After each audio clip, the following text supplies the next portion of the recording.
Welcome back, ladies and gents. Thanks again for everyone for tuning in. Appreciate you guys. Obviously, the first episode since my trip to Europe was out last week. So if you haven't tuned into that with Chock's chat, please do. He's a hilarious man. And we spoke on all matters comedy, but also mental health, which was a different stream, Braden. I didn't expect that to come into it, which was a really, really powerful conversation. But I tell you what, everyone knows I'm a football man, a football guy, a Melbourne Victory man as well. So I've been pretty excited for this one and been trying to get this man on for a while. So I'm glad the club's cooperated and the man's agreed to come on. But the magician of midfield, Jakey Brimmer, how are you, mate? Good, buddy. How are you? Yeah, good, man. Have you done a podcast before? I think one maybe a while ago, but not for a really long time. What are these podcast outlets doing? As if they're not coming for you after last season, bro. Yeah, look, it was a good season, but we'll see. Did you expect the year you had last year going into it? Yes, I did, to be honest. I knew, obviously, when we finished bottom of the ladder at Victory the previous year, I knew it was a big, as much as it was bad for the club and whatnot, but it was still sort of a breakout season for me. I started, getting into like the goals and assists side of thing. And then obviously with Poppa coming in, working with him, I knew that was another big year, and yeah, that just took over and you started seeing my confidence on the pitch. Mate, huge. So you came the year before Poppa came, so you experienced like the meltdown in a way, or the time where it was really tough for all Victory and Victory fans and stuff. Yeah, big time. It was the toughest time of my career. Yeah. Mentally, hard, physically, bro. and, supporting supporting the club as well. Since I was a young boy, to go through that was a disaster. Yeah, so. Yeah. Well, you're still so young. I can't believe it. But I do want to touch on last season before we get into like your individual sort of goals, but you'd probably be pretty happy with last season considering the year before. FFA Cup, obviously the bowed out in the semis to Western, which was a bit disappointing after the first leg and your cracker of a goal. But overall, were you happy with how the club kind of progressed? Yeah, big time. Like I said just before about like where we were the previous year to what we achieved last year, and to drop out in the semi-final was very heartbreaking, but from where we were to where we came was a massive lift for the club. Yeah. Do you think that the two legs, did you like? That's a weird one for me. All of a sudden there's two legs like it's Champions League, and it's single legs, we had them. Yeah, well, it was definitely something I've never experienced before. Obviously, having played at Perth when I was at Perth, and it was a knockout. We beat Adelaide in the knockout game, and then to play Western United in a two-legger, it was a bit different. But, like the other teams as well, Melbourne City versus... Who was it? Adelaide? Yeah, Melbourne City, Adelaide, they had to go through it as well. Yeah, so, true. Like at the end of the day, the league had put that on, and we were just very, very bad in that second leg, which was disappointing. I think I remember, like, what was it? How many games unbeaten did Victory go last year? There was this period 16. Where it was ridiculous. Yeah, I think 16. Poppa got coach of the year, but based off those 16 games, really. Well, yeah, that's like... I think it was after the Japan game when we played over in Asian Champions League. Yes, that's right. I think we came back, and I'm pretty sure we played City in 2 days after we flew back from Japan. And that was the start of that run where we were the team to beat all year. And, me as a player, I was so confident going into every single game after that because, when you come off a plane for 17 hours, 16 hours of travel and with all the COVID testing and stuff like that to then play Melbourne City, the benchmark of the league, and to... dominate the game. Yeah. That was when I knew that, we got something special here at this club, and then to fall out in that semi-final was heartbreaking. Yeah. I actually thought, like, going into the finals, like, fuck, man, because we had a few, like, obviously the home, like, most games are going to be at Amy. I was like, oh, Victory's a real chance here. But it was just like, that's what it is, man. Just one off night. They were hot. Like, I think they scored for like the first few minutes off a corner was just like out of nowhere. But yeah, it was tough. Just on that game in Asia, that was against Vissel Kobe, right? Correct. It was against Iniesta? Yes. Bro, what was that? I did get his top. Did you get his top? Yeah, got his top signed as well, which was... me as a footballer, he's probably my biggest idol in terms of positioning and where I play. Correct. To, sort of go up to him after the game and ask him was something that I'll remember. Dude, surely everyone in the change room was trying to run you down for that. I wouldn't have been happy with that. I was sat there just, man marking him in his change room and just, waited out the front of for him to come out and sort of just asked him, do you mind? I feel like you and I, because you're a number 10, I was like a number 8 midfielder, but his style of play, like, I don't know. I just appreciate his game so much. Was he still like? Could you still see it? Or how old is he? He'd be like late 30s now. 38, I'm pretty sure he is now. But you still can't touch him. You can't touch him. Like, you cannot get near him. And the difference between obviously the A League to going and playing over there. And to be fair, I feel like we were a bit hard undone by in a way. Do you know what I mean? Like we got the equaliser, and then we went 2-1 up, and then they scored, and then we scored, and then they scored, and it was just it was a top game. Do you know what I mean? But it was just again disappointing. We fell out of that as well, but to obviously come back and where we finished on the league, and chasing that Premier's plate as well was very tight. And, oh man, one game away, but I know. But it's like a big year ahead. Yeah. Big year ahead, but mate, to close out the year now, I saw this coming earlier in the season, but.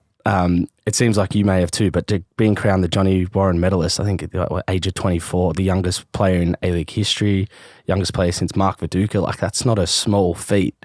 That what, seven goals, 8 assists, 8 goals, 7 assists, something like that. I think in total, it was 7 possibly. Which like people may think, oh, they're smaller numbers. That's a massive number in A-League games terms. Like that, we don't play 50, 60 games here. We play 20. Yeah, that's right. So yeah, look.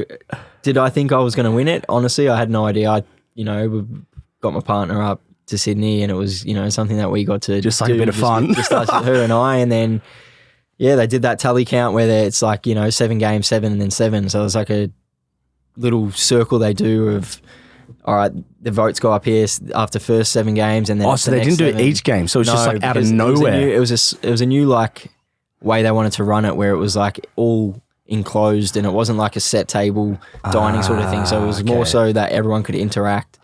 So they did it just to get through it quicker and just see how it was like for the years to come and whatnot. So it was like I was winning, I think, the first one, and then I was behind by 2 in the last one, and I knew that my last 7 games were crackers, like probably my best sort of games towards the end of the year. And from that point, that's where you fancied. I'm in a chance. Yeah, started having champagne. I was like shit myself because I had to get up and speak, and I didn't expect at all to go. So up no one even it. no one at the club knew, whispered in your ear, like, to be on here. They knew. Oh, but they didn't want to tell you. They mic'd me up, but I had no idea. I thought he was just doing it for content for the victory, the presentation thing they're doing, the video they're doing. Yeah. And I just thought it was just for that, just to put into the thing, and I had no idea. And then they called me out, and I had no idea what to say. Hey, far out, man! It's incredible. Like, what was the feeling after that? Did you just feel like this elation, buzzing, all the hard work, buzzing. Sacrifice you've done? Exactly that. I think after.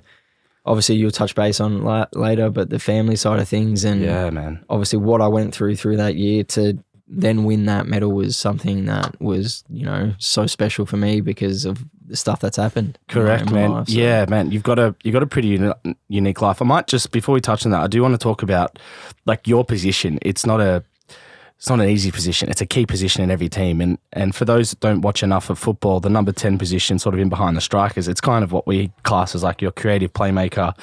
That's the man you go watch, the man that puts bums on seats in my eyes. And it's always, like, to be honest, when I was going to watch Victory, and it's funny, an ex-player, Rashid Mahazi, we both absolutely love your game. Like, because you just make it look easy. You're jinking, you got tidy feet, quick feet, dropping the shoulders, little things like that. I love when players come try clady and it's just, and they're gone. But a big part of that is goals and assists. Do you put pressure on yourself with numbers for that sort of stuff? Or are you kind of more just focused on the game and the actual play of the game and the flow of the game? Look, I definitely think it's something that I need to improve on. Like last year was a bit better than the year before, and I definitely want to aim for bigger and better things this year with those sort of numbers. But is it something that I put pressure on myself? Probably not, no. I think at the end of the day, if I'm involved in some sort of thing that helps get a goal or helps the team win, I think that's more what I base my sort of positioning in terms of the number 10 role, because I can definitely get goals and assists, but if I'm pressing someone and they lose the ball and they give it to my player and they score, like I've done my job for the team anyway. So yeah, correct. But I definitely do want to gain some more goals and assists because as a number 10 you want to score and you want to assist. So well, you got some ripping goals last year. Like for me, I think people don't understand the art of free kicks. Like it's not an easy. I defy anyone to go out there and try hit two or three in a row in a consistent fashion. But was there any particular that stood out to you? I mean, your goal against Western in the semi was something else. But even some of the free kicks you hit a few weeks leading into that, I think were like key moments against big teams that settled games. I think the derby as well, maybe. Yeah. There was a derby one where I hit the quick free kick and got the assist, but I think the biggest one for me would have been, obviously the semi was very good, but I think the Sydney one, because at that point, it was still tight at the top of the table and I needed to produce something. It was 1-1 at the time and, I've stood up and put it in. That was probably the biggest one for me because that sort of gave us momentum to go on and win that game comfortably. So for that was probably the biggest one for me. Mate, so how often, let's talk about your free kicks because it's such a niche part of the game that people consider, talk about James Ward-Prowse. Like, he's such a good footballer for Southampton, but everyone just talks about his set pieces. Like, it can affect a game that much when you're that deadly from it. And you're not just, it's not just something you've just picked up this year. You've scored them for the Socceroos. You've scored them in years leading. How often would you have been practicing your set pieces? Like, what sort of drove you to want to be a dead ball specialist in a sense? I think it was my technique. Honestly, I think I never really thought I was someone that would take free kicks. And then obviously with the technique that I have, it was something that I started really practicing when I was actually over in the UK with Trent, funny enough. And Really? We used to have like free kick challenges as such and see who was better, and we always used to say he was better, I was better, blah blah blah. Yeah. But yeah, that was really the tipping point where I was like, yeah, you know what, I can start taking free kicks, and it's a massive advantage because if you can score 3-4 free kicks a year, then they're goals that aren't just easy goals. Like no. It's something that is hard to do. So. And I do think I need to get some easier ones because obviously my last 5 or 6. Well, yeah. You're on Penzo, aren't you? Yeah, I'm on Penzo. I mean, that's helpful. Yeah, definitely. That helps as well. But I think you've earned the right, though, to be on them too. Yes and no. Yes I missed one last 2 weeks ago against Andy. Oh, yeah, I heard that. Yeah, but apparently the lead up to it was like all you as well or something of that nature or something. I can't recall. No, someone did something dazzling. I read it on that. I was overseas. I can't really remember. No one's out Dandenong Thunder's ground. That's all right. no I just save it for the league. So that's right, mate. Save for the big crowd. Speaking of the crowds, like the atmosphere around Victory really shifted last year, and I obviously got a bit closer to the club doing some work around Victory TV, and just like through the offices felt like the energy and like Poppa's presence is felt through everyone, from the admin to, you and Lewis Nani, for example, like everyone feels it in the club.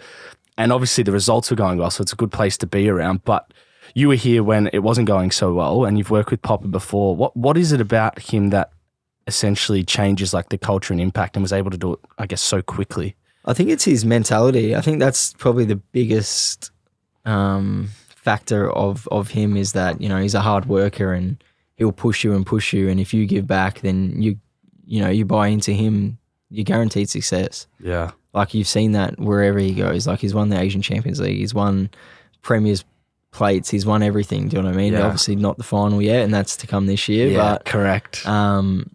He's just guaranteed success with him because he's such a hard worker. And if you buy into that and give him your all, he'll give you his all. So, like I'm a strong believer in him, and I believe in him more than any other coach I've ever worked with. Do you know what I mean? Because, you guaranteed success. Like you really are. He's I think one of the things I most noted when he was coming, I'm like, because Victory the year before, your first year, we copped a lot of goals. Oh yeah. And I was like, when Poppa comes, that's not going to happen. Like the first thing, the defensive clogs are going to be like locked up. But it's also what I noticed with you. He gets the best out of you, and he really trusts you in the sense of like you've got the freedom to really be Jake Brimmer and flourish. Like, just want to kind of understand that because I'm sure you've been around long enough and been in different parts of the world playing at a high level where you can understand working with coaches where you don't always get that backing. Yeah. Like how powerful has that been for you? Oh, massively. Like if you got the backing of a coach, then, you go out on that pitch and you know that you have the freedom to be able to, you're a footballer yourself. And when you have that backing to be able to play your style and play the way you want to play, that gives you so much confidence. Like I can't express how much, having the backing of a coach helps to go out there and just do your thing, like go out and do your thing. Yeah. And for me, him coming in, and obviously I worked my ass off in last pre-season and this pre-season, but to then go out there and get the backing of him to go out and play in front of a big stadium and show my thing was massive. Like it's massive. What's he like behind, I guess, between the four walls? Because we always see like a very stern character and we feel like the competitive edge, and he's like fired up always. But what's he like, particularly getting the best out of you? Like, is he talking to you one-on-one? Is it man management? Or is he more just like, just selecting you every week and that's where he's got confidence in you? I think he would chat to you individually. I think just his presence, you have to work hard. Yeah. Like it's not it's so a matter of you have to do your own thing to motivate yourself. Like his presence will motivate you to do your best. Yeah. And like you touched on it before about the defense the previous year to last year. Yeah. And last year we were the best defensive team and had the best defensive and the record. year before the worst. Yet he's come in this year and still said that we need to be better.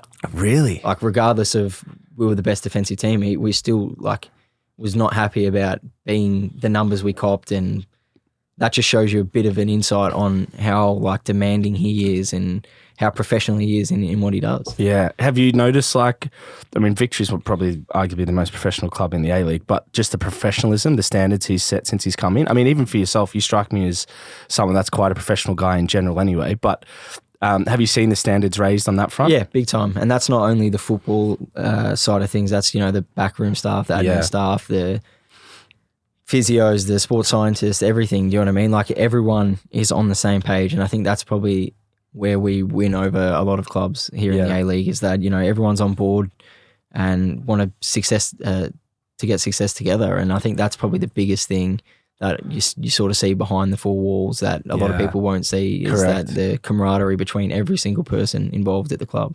This is actually a true story, but I when I first got asked to do Victory TV, and people knew I was a Victory fan and stuff, but like I thought Victory TV, it's a very small component of Victory, like not really relevant maybe for the fans and stuff, even though it was a whole lot of fun. But just even that, I got an email from Caroline, who's the managing director, saying, hey, the chairman wants to meet you. Chairman? Like, this is the big dog of the club. I'm like, really? Victory TV wants to meet me. So anyway, go in there. And I know all the history of the club, and he loved that. But he still wanted to meet me and take me through the whole history of the club, understand the club, what it's all about. And I was so taken back. And he's like, hey, this is like a family club. I was like, yeah, like, okay. But then I was like, once I went to a few chairman's functions, once I went to a few games, walked around like the offices, I'm like, fuck, I see what he means, man. Big time. It's a fucking great club, man. Big time. And to be honest, I can't obviously speak of previous years apart from the ones that well, either can I've been really, involved to be honest. in. Yeah. But like what I've seen since Poppa's been in is obviously what you've seen now, and it's such like everyone is together. Like it really is. A lot of people will turn around and be like, "Oh, this is a family club. This is a family club." But I really believe that. Yeah. If you're involved at Melbourne Victory, you're all one. Yeah. And it's just it's incredible to be a part of it. It's it really awesome. is. Awesome for you now, and I think like what I'm interested in the way I think is you've had such a good year last year, 7 goals, 8 assists, whatever it was. Obviously a big part of this team. When you've achieved what you have at a young age, obviously winning the FFA Cup, getting close to the Premiership, individually when you come into these pre-seasons, I think we spoke before we came on how long they are in the A-League. What's like Jake Brimmer thinking of like these are the areas I want to improve on? These are the things I'm going to focus on in pre-season. Like what's your mentality coming in with your game? First of all, to get fit. I mean, I'm pretty fit as it is, but to get fitter and fitter and make sure that, like I sort of go off. I got told in England that if you can get through a full preseason healthy, fit and no injuries, then you pretty much guaranteed to go the whole season without an injury. And that's sort of my focus. That's always been my focus is that, get my body right, ready for the season and sort of, so then I push on and hopefully do better and bigger things this coming season. Yeah, man. So I'm excited for you. I think one of the things I noted with you as well, I don't know if you can really be aware of this as a player, but you might not realize it. I think you would realize it, but you always seem to score or do something in the big moments, the pressure moments of the games. Like whenever the pennies drop. And have you not realised that? No, not really, no. See, I was going to say, I bet you don't. Yeah, well, even if it's 30 minutes in, it's like I'm watching the game and the flow of the game, and it's like not much is breaking it, and then bang, free kick, goal, and victory floodgates open, or the penalty comes, or whatever it may be, a little pass that might not end to a goal, but it changes momentum. Do you like those moments? Oh, definitely. Yeah. There'll be, for instance, that Western United one, the free kick. I think that was probably prime example. A good example of what you're saying, because I think we were on the back foot for majority of that. First half we were awful, and that was the difference. That gave us a bit of a chance. Obviously, we ended up losing that game 4-1, but it gave us a chance at that 1-1 to sort of go and get a hold on the game. Yeah. But yeah, obviously being able to break a line and make a pass that changes the game is obviously very impacting for the team. Are you a little bit excited for, I guess, the front line you've got this year? I mean, Tommy Urich, Daggers, we can't forget Nani. Yeah. Obviously, Falam. You've got a pretty elite front line, which for you, because you're going to find them, Correct. But now you're also going to get the runs as well. Correct. Well, I think the impact that Nani's brought already, his professionalism, we talk about what Poppa brings and stuff, but I think a player of his like ability and what he's known for and stuff like that. You see him and he's still the most shredded player in the team. Is he really? Yeah, like his skin folds are like 27 or What something. is he 26. eating, man? Like, the guy, but like, yeah, his professionalism and what he brings to this team. Like I'm just building like a sort of relationship with him now in terms of the movements on the pitch and what he wants, what I want, and we're sort of building our games around each other to help each other.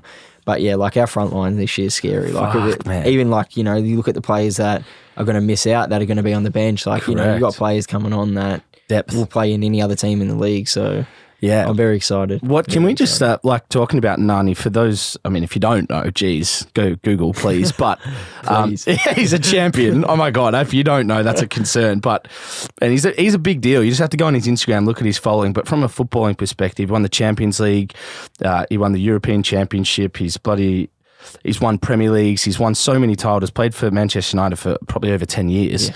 Went there as a kid, came out a man type thing. But what's he actually like on the football field? Like, is he a silent guy? Is he demanding? Is his ability just so loud that like that does the talking? I think, yeah, it's sort of like not saying we have the same sort of CV or anything, but like You are like that. You're a silent guy. That feet do the talking. But yeah, definitely. I think he's someone like that. Yes, he will obviously say his bit and pieces throughout the game and whatnot, or throughout training and stuff. But he's someone that shows his talking through his football. Yeah. Yeah. He's everyone around the club's already said like how humble and nice he is as well, yeah. which is I was like, fuck, that's crazy. Yeah, there was a few nervous boys when they came in. Yeah, there was a few nervous boys, but yeah, he's just like one of us. You know what I mean? The guy's running to not be late for lunch to get a fine, and really, I think that for me, that sums up how good he was going to be for this team. Because you know, when you have someone that is running to not be late for lunch and is buying into our sort of bro, I can't believe that. This guy would have been making so much money a week, and he's running to lunch, not get a $50 to $100 fine. What a lad, Nani. Yeah. Oh, I can't wait for that. Ladies and gentlemen, we're just going to take a quick pause in this episode, which I hope you're enjoying, to acknowledge our partners. Now, this episode is brought to you by Manscaped. Now, none of us like having sweaty sacks, and the king of crotch comfort, Manscaped, have actually spent 2 years designing some pretty cool boxer briefs. Now, I have had the opportunity of wearing these boxer brief, and they are some of the softest and most comfortable fabric that I have ever wore in any underwear. I do support what they do from a holistic part of their products. I've used a lot of their products and they are fantastic. But their new boxer briefs specifically, they actually give you gills on your groins, so they're breathable. So I implore you to get out there, use our discount code to start purchasing them. You'll get 20% off plus free worldwide shipping with the discount code Unlaced on manscaped.com. That's Unlaced at manscaped.com for 20% off and worldwide free shipping. So get some boxer brief and some other product while you're at it.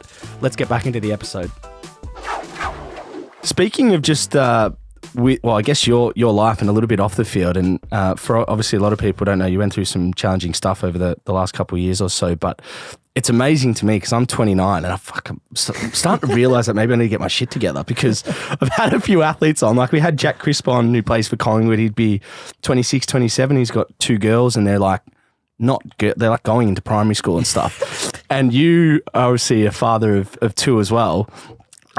Yeah, or 3, sorry. Yeah, 3, yeah, at 24, which is, it blows me away. But just want to talk about like family life and obviously being a young father and some of the challenges you went through. Just like, can you explain how that's been for you? It's been tough, but look, the way I see it now is that, you know, I have 3 beautiful, healthy girls. Yeah. And that sort of motivates me. Like, you know, I'm their role model in a way, you know what I mean? Obviously, my partner as well, being a mum, she's a role model, but it motivates me on the pitch. Like I can't, you know, they come to every game and, you know, seeing them up in the stand, I have to show them how good I am and have to, you know, sort of show off in a way to, you know, to make them happy. But that's helped me, you know, with life and obviously with football as well. What do you think's, I guess, helped in that sense? Like just to click a bit deeper, not maybe life and football, we'll probably ask on both, but what do you feel has like really changed or what it's really impacted for you, like on a personal level? One thing that really struck me, and this is just an example why I asked that, is Arsene Wenger. He used to have this like philosophy, because I had a friend who was playing at Arsenal, and I was like, man, what's he like? And he's like, he's got this thing with all younger players. He loves them to be in a relationship because A, they don't go out, and B, they're calmer off, like, you know, it's a good relationship, but they're calmer on the off the field, which impacts good performances on the field. Yeah, you know what? That's not a bad shout because, you know, like I'd say I'm young, I've got 3 kids and stuff, but I did, you know, used to go out quite a bit and, you know, I had my mates and stuff and I'd stay up late, etc. But obviously that's matured me now with having kids, and I think that's a big point because you don't find yourself doing the stuff that isn't going to help you as a footballer, and it definitely does keep you calmer, and yeah, like I said, they just motivate you to do good and to do them proud.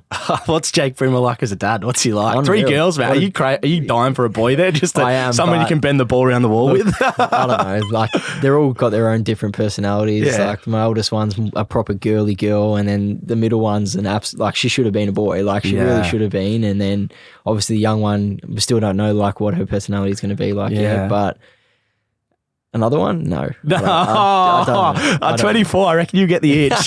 You've still got so much time on your side. Yeah, but if I get another girl, then it's another one. Then you're going to be one. training that girl to start hitting free kicks. She's not going to have a choice, the poor thing.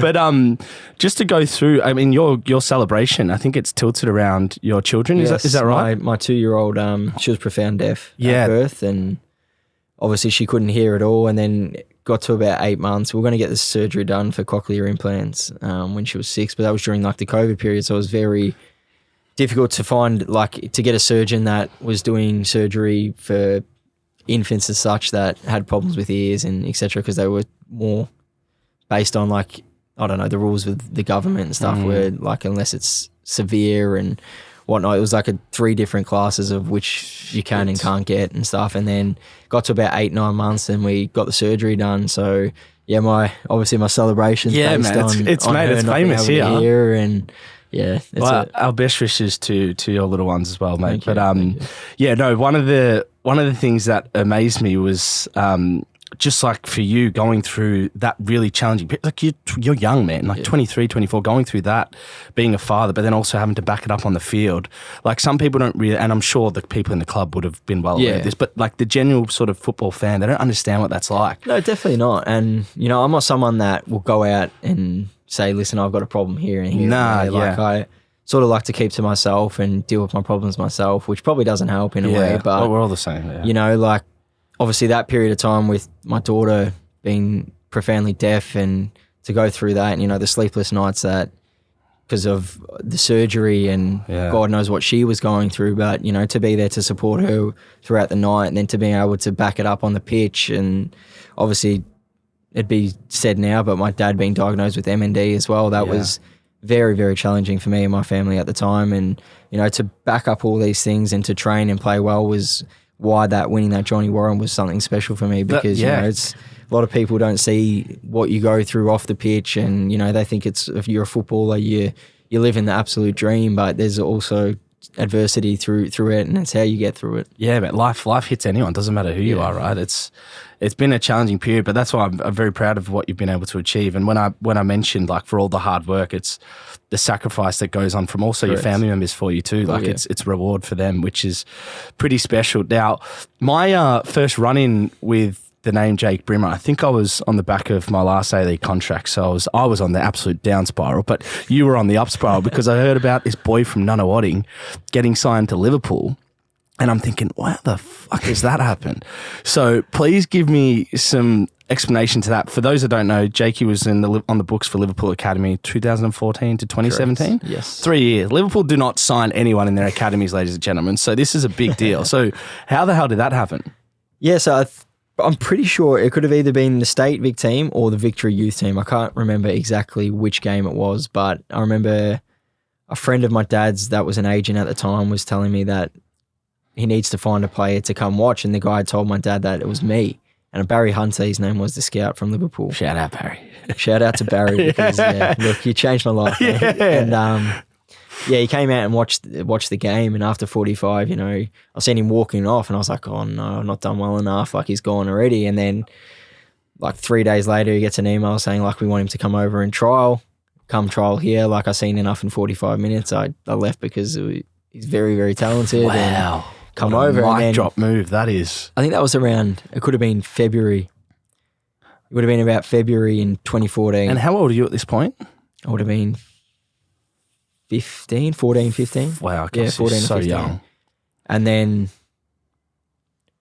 once I had gone over there, it would have been around April. And then before you knew it, I was on the plane back to Australia and packing my bags to go over there in June.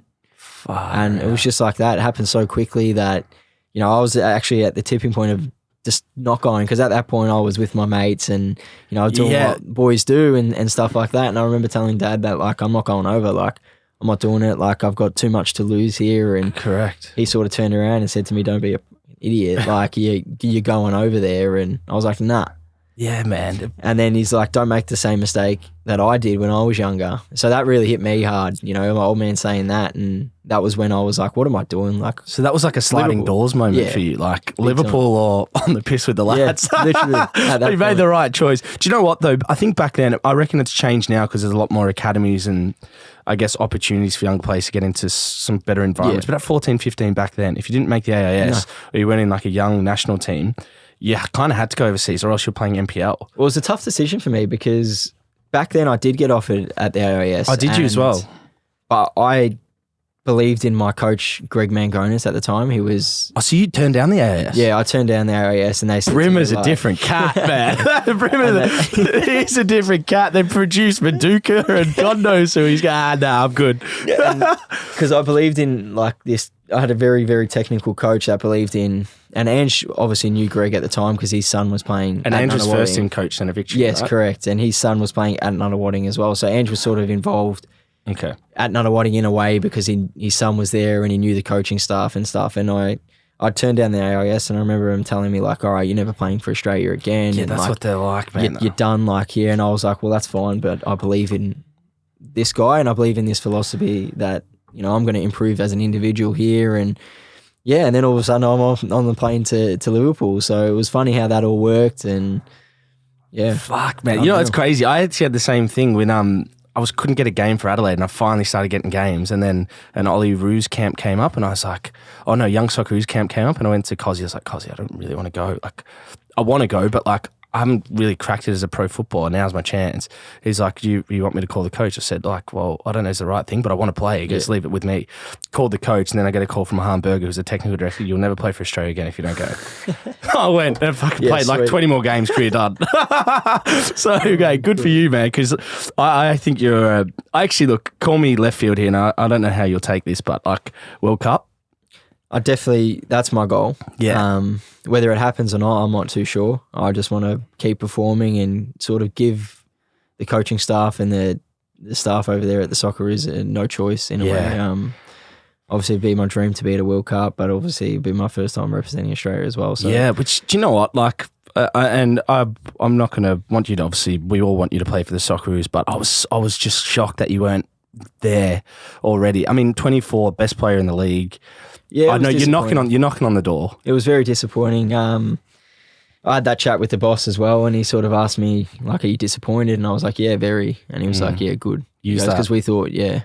And like you said, yeah, I'll be using that sort of the drive of not making that team last time to motivate me to make sure I'm in it this time. I love that. You haven't flinched that. Like, straight away, I was like, I thought you were going to bounce around there. He's gone, no, I want to be there. Shout out, mate. You had it here first, guys. Jake Brimmer to the World Cup. I've been thinking it for ages, but let's hope, man. I just think even you, just for your own game, I'm like, just get in the camps and everything. Yeah. Like, it's only going to be, like, they'll see your quality. Exactly. I think you would complement Hustich so well in there, you two as those sort of number 10s. But just to go back to Liverpool, because I don't think we in Australia understand the context of like how good these academies are, the facilities, the quality, the standards that are set. Obviously, your training, you would have been there when I think maybe Stevie G was on the outer, or the team would have just been, pretty elite. But just to go through the levels of what it's like, the nature of the academies, if you can talk us through that. Well, look, at 18, under 18s, I'm getting fed like a buffet lunch and breakfast and stuff like that. So that's just like a little Louis V satchels. But, yeah, just like the academy setup, like there's about 10 to 12, absolute bowling lanes, like pitches, like it's just perfect. And then you've got like your under 23s have like your own sort of cabin at the back. That's just like a world-class elite change room, and then you've got like about 7 to 8 different change rooms for like, under 18s, 17s, 16s. There's like 14s, under 12 change rooms and stuff like that. And then you've got like 2 artificial pitches. You've got a massive gym and like, you know, like I'm under 18, under 16s when I first went over there, and I'm having like lunch and breakfast, like buffet breakfasts and stuff like that. And it's just so different to obviously growing up here. And I think that's what shocked me when I got there, is because like I never got introduced to like your gym and all that sort of stuff. Like I never got to sit down and have like a breakfast, and I was having freaking chicken schnitzel before a game and stuff like that. Sausage sizzle, which you got to pay for it. Yeah, literally.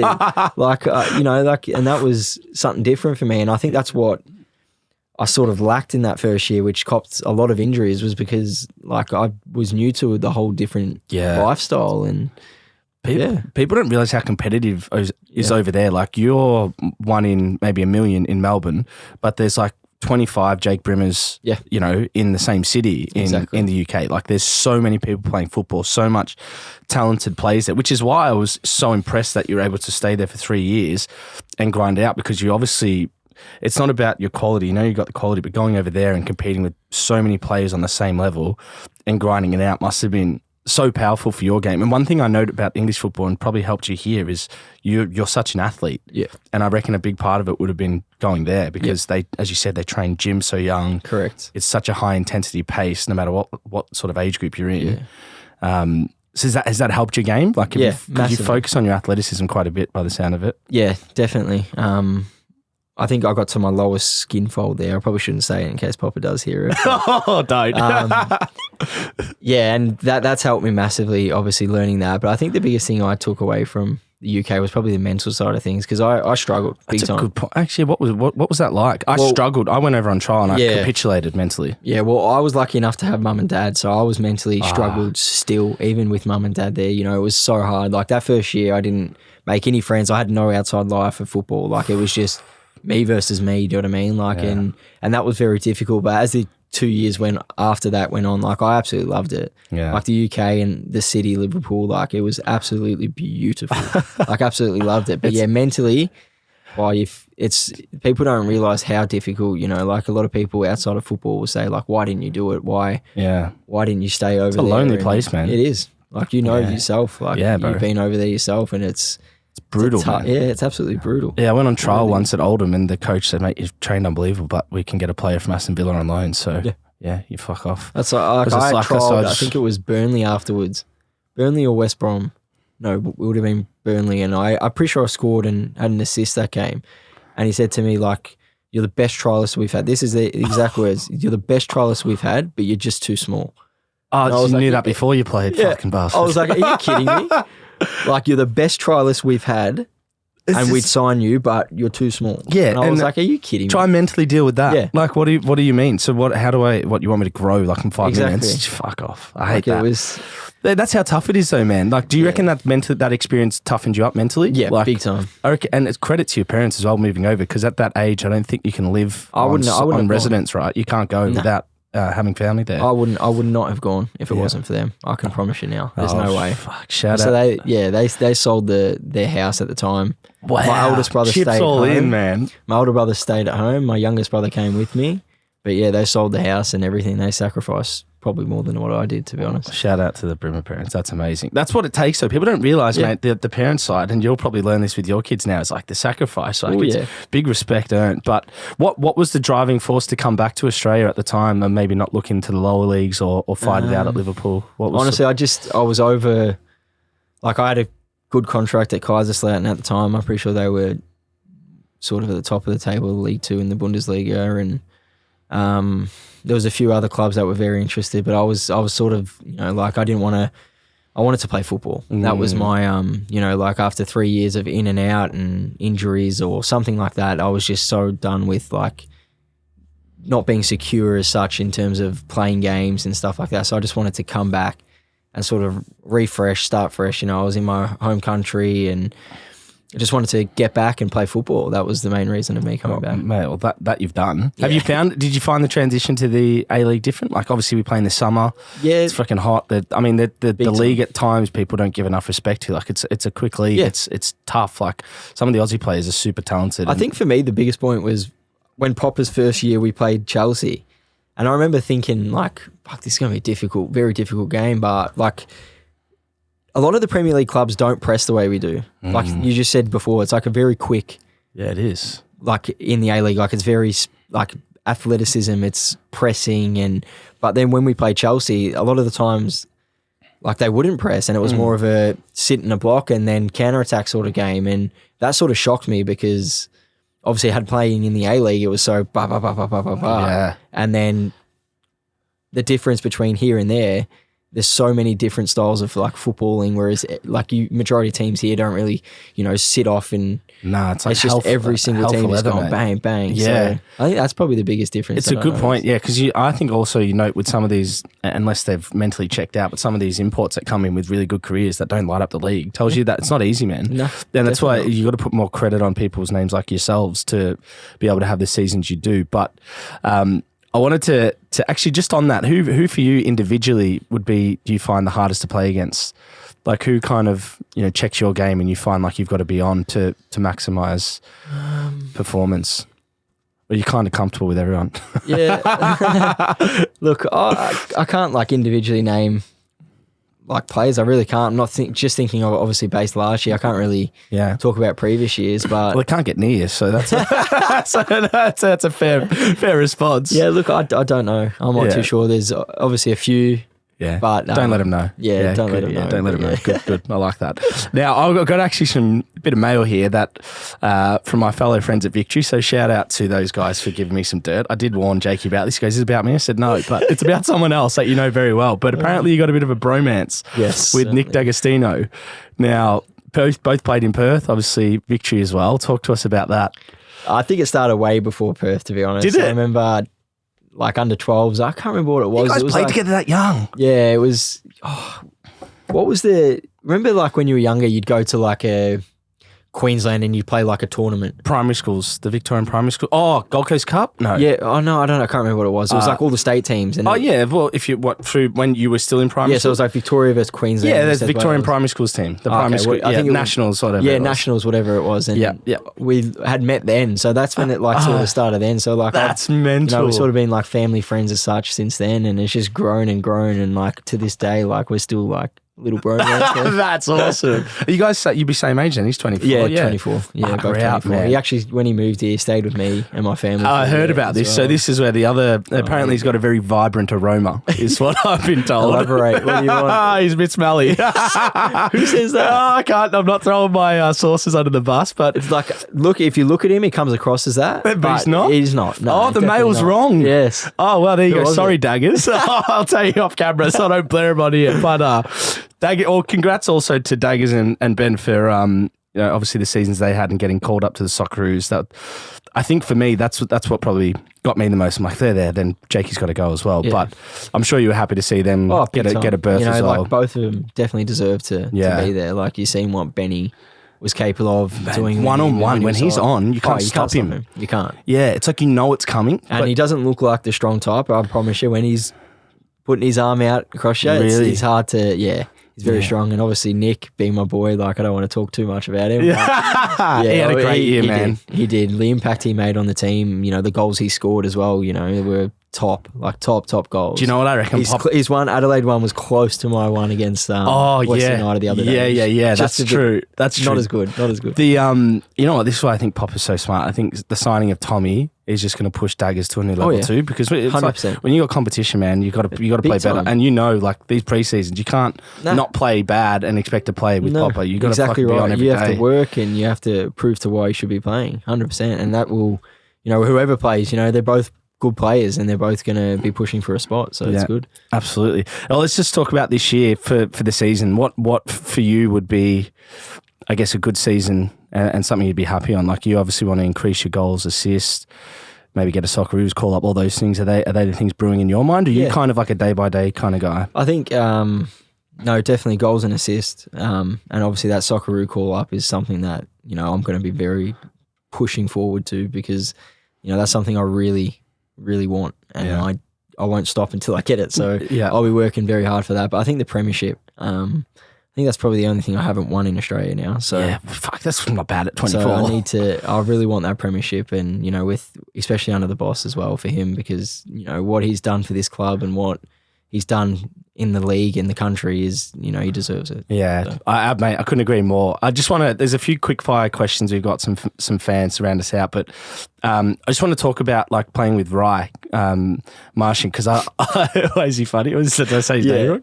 No. Ray, right? He's a funny guy, man. I love him. I spoke to him on Victory TV, and then we've both got friends at Concave, but okay. I love his style of play, and just for like particularly people that can find you in space, you're pretty reliant on the service you get in the areas for you to be damaging at times. How's that been for you? Like obviously having Joshy and Rai there, and then you've obviously got Roderick. For me, it's the perfect two in the field, because you got someone like Joshy that can hustle up and down, make the box and then recover back, and then you have Ray that absolutely, like, you don't realise how much balls he wins, like in the middle of the park. Like he sweeps up everything, but then his technical passes as well finds me in small spaces, which a lot of people in the A-League won't play, but he obviously trusts me, and with someone on me he'll play, and I think them two is the perfect mix, I should say. Like speaking on Ray on an individual basis, he is not only a good footballer, but he's probably the funniest. He's the nicest guy ever, eh? Everyone picks on him, but apparently he's got shocking fashion. Apparently, I saw it on the picture, and I was like, that's why I was laughing. I almost went into bat for him. I was like, but I'd rather have your dancing feet under the lights, mate. No, but only the football people would appreciate his game, I think, because he's so tidy and clean. Everything happens quite quick, so you don't really zone in on him too much. But he's a very effective player. But just for some fan questions now, this will be a bit of fun. But who in training is, I guess, who's the best trainer at Victory outside of yourself? This year? Let's go this year, yep. Probably Josh Palante in terms of like his work rate and, his ability to run. He just doesn't stop running. Like that guy could just run all day. So like in terms of hardworking trainer, he just looks like a guy that won't, like he could run for 100 miles or something, like his beard and shit. He's yeah. He doesn't stop running. Like you look at him and he's just never tired. I've played with Joshy as a kid. I've never seen him play like I've never really seen him play a stinker. Literally. Like he might not play a 10 out of 10, but he'll never play a bad game. Like he's so consistent. Who for you was your football idol growing up? Honestly, it would, not only because I got his top, but it would have to be Iniesta. Really? Or Xavi, yeah. I used to be big on watching because obviously I love the way Barca played. And they were at the peak probably through your childhood, huh? Massively. So I'd say them two because I love the way they play. Like you got a player that never loses the ball and a player that can just create anything out of, well, both of them, you know what? They're both the same player. It's hard to pick, man. Yeah. Sometimes I feel like Xavi could do what Iniesta does, but Xavi just doesn't want to. Yeah. Like he just moved. Like he'll do it when he has to do it. Yeah, but do you know what I mean? Sort of does the simple thing first. Yeah, which bothers me because I'm like, how talented is this guy? He's trying not to be talented. It's ridiculous. Who for you's been, I guess, a pinch yourself moment or one of the best players you've played against when you stood next to on the pitch? I know you played against Iniesta, so we might silence that one, but outside of that. Played with or against? Okay, so I had a friendly against, I think it was Norwich at the time, but it was for the first team and Stevie G had just come back from injury. So I was lucky enough to play next to him, which was... Played with Stevie G? Yeah, like he just come back from injury and I think it was against Norwich. It was at Melwood at the time, which is where the first team train, and like I think it was one or two other players as well. I can't remember if it was Sacco or Balotelli. One of them were just coming back from injury as well. So over there, you got teams that will play you left, right and centre. So if you're not playing, you'll get games. And if you're coming back from injury, they'll chuck a game on for you. So like Stevie was just coming back and then they needed players to come up from like the under 18s to 23s and I got to play next to him. So I have to say probably Stevie. Yeah. That's unbelievable. What was that day like? What was that experience? Was it just crazy? Unbelievable. You would have been, so I would have been, fuck, Stevie. I was so nervous. Stevie, here's a ball. I was so nervous, man. The fuck? I was so nervous. And Diego Castro, I must say. Diego. I don't know. Melbourne, we don't appreciate him as much because we were here and he did damage to us. But mate, he was, I think he's probably, I would say him, maybe the best import in A-League history. Like I really think that. I mean, I know that, like just for consistency for output, I know he wasn't as big as Del Piero, maybe Shinji Ono or whatever when they came, but Mate, he could create anything. Yeah. From anything. And you know what? Anywhere. It's like a general consensus across players internally in the A-League. Yeah. Talk about how good he was. Oh, Same but with not only Ninkovic. like as a player, like he was such a good person. Was he really? Like, yeah, I still message him now. Oh, And he's such a What a guy. good, genuine person, beautiful family, and what a football player. what a lad. Oh, well, mate, Jakey Brimmer, I tell you what, it's been a pleasure having you on the show, mate. Appreciate You're a champion on the field, but also off it, mate. And I'm looking forward for another big year for you. Thank you. Thank you very much, guys.